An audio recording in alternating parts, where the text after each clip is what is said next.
আমি যদি জুবিনক ন্যায় দিব নোৱাৰো আমাক আপোনালোকে কিয় ভোট দিব? তেতিয়াহ'লে মই কেনেকে ন্যায় দিব লাগিব? তাৰমানে মই জাজৰ মূৰত পিষ্টল এটা ধৰি দিব লাগিব। ইলেকশ্যন আহিছেতো এটা গান গাওঁ, যিসকলে ইলেকশ্যন খেলিব তেওঁলোকৰ কাৰণে। পলিটিক্স নকৰিবা বন্ধু, ভোট দিব নাই?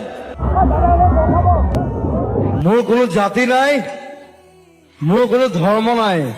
জুবিনৰ বোলে ধৰ্ম নাই, জাতি নাই, তাৰমানে জুবিন অসমীয়া নহয়। যি মন যায় তাকে কৈ থাকিলে নহ'ব নহয়। যোনে CM নহওক PM নহওক, মই একো প্ৰতিবাদ নকৰো, মই কথা কওঁ বাছ।